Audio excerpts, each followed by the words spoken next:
વાલા ભક્તજનો આવી જાઓ વડતાલ આવી જાઓ, લક્ષ્મીનારાયણ દેવના દર્શન કરો, હરિકૃષ્ણ મહારાજના દર્શન કરો અને ધર્મ ધુરંધર 1008 આચાર્ય શ્રી અજેન્દ્ર પ્રસાદજી મહારાજના દર્શન કરી અને કલ્યાણ લઈ લ્યો, કલ્યાણ લઈ લ્યો, કલ્યાણ લઈ લ્યો, કલ્યાણ લઈ લ્યો, કલ્યાણ લઈ લ્યો. વાલા ભક્તજનો, આજ મહિમા સભર સત્સંગ છે. આજ ગુણાતીતાનંદ સ્વામી કે શેરડીના સાંઠાનો વસલો ભાગ છે, માટે સત્સંગ કરી લ્યો, સત્સંગ કરી લ્યો.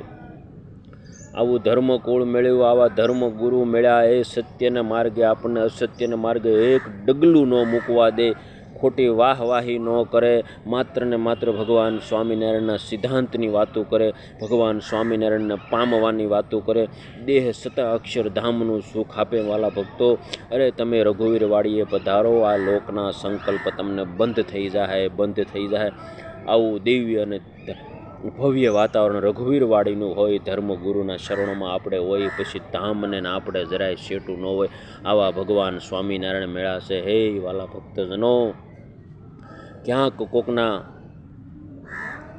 ખોટા શબ્દોથી આપણી મતિ ભ્રમિત થઈ અને આપણે ધર્મકુળથી દૂર થયા હોય તો મહારાજશ્રીના ચરણોમાં સાષ્ટાંગ દંડવત પ્રણામ કરીને માફી માગી લેજો. વાલા ભક્તજનો, આ ધર્મકુળ તો બહુ ભોળું છે, આપણને તરત રાજી કરી દે, તરત રાજી કરી દે. હે વાલા ભક્તજનો, જેમની પાસેથી દીક્ષા સુંદડી ઓઢી, જેના નામે કરોડો રૂપિયા આપણે ભેળા કર્યા અને છતાં આપણે આપણા ગુરુનો દ્રોહ કરીએ તો કઈ પાપમાંથી છૂટશું, કઈ પાપમાંથી છૂટશું? કોઈ કાળે નહીં છૂટીએ, કોઈ કાળે નહીં છૂટીએ.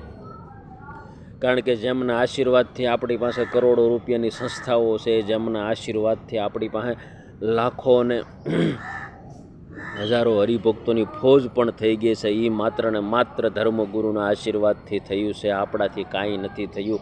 આપણે કાંઈ ખોટા અભિમાનથી ફરવાની જરૂર નથી. જે કાંઈ થયું છે એ ધર્મકુળના આશરે રહેવાથી થયું છે. તો આપણે ધર્મકુળના દ્રોહમાંથી બચીએ, ધર્મકુળના દ્રોહમાંથી બચીએ. સપનામાં પણ ધર્મકુળના દ્રોહ કરનારાનો ભગવાન યોગ નહીં થવા દેતા, યોગ નહીં થવા દેતા. કારણ કે પોતે પોતાની ખીચડી પકાવવા માટે કંઈ પણ કરે છે, કંઈ પણ કરે છે. માટે ધર્મગુરુના શરણે રહેજો, ધર્મગુરુના શરણે રહેજો, તો જ આપણું કલ્યાણ અને મોક્ષ છે. આપણે ધર્મગુરુના શરણથી દૂર થાવું ને તો આપણું કલ્યાણ બગડી જાય, આપણો મોક્ષ બગડી જાય. અને એ બગડી ગયું પછી જીવનમાં કદાચ ગમે એટલું આ લોકનું સુધરી જાય. ગુણાતીતાનંદ સ્વામી કે કરોડ કામ બગાડીને એક મોક્ષ સુધારવો, ને જો એક મોક્ષ બગડી ગયો તો બધું બગડી ગયું, સમજી લેજો. માટે વાલા ભક્તજનો, સાવધાન રહેજો, સત્સંગમાં પ્રીતિ રાખજો. સંતોના શરણોમાં વંદન છે. સંતોને અમે જરા પણ દ્રોહ નથી કરતા, સંતોને વંદન કરીએ છીએ. પણ સંતો, તમે ભગવાન સ્વામિનારાયણના સિદ્ધાંતની સામું જોજો. તમે દીક્ષા લઈને સુંદડીઓ ઓઢી છે, જેના નામની એના નામ માટે કાંઈક કરી જાઓ ને તો દુનિયાને આનંદ થાય અને ભગવાનને વિશેષ આનંદ થાય, ભગવાનને વિશેષ આનંદ થાય. અસ્તુ, જય સ્વામિનારાયણ. કોઈનો દ્રોહ નથી કર્યો, કોઈની લાગણી દુભાવાય એવો એક પણ શબ્દ આપણે નથી બોલ્યા વાલા ભક્તો. કારણ કે સત્સંગી છીએ, કોઈની લાગણી દુભાય એવું ક્યારેય ન કરવું જોઈએ, ક્યારેય ન કરવું જોઈએ.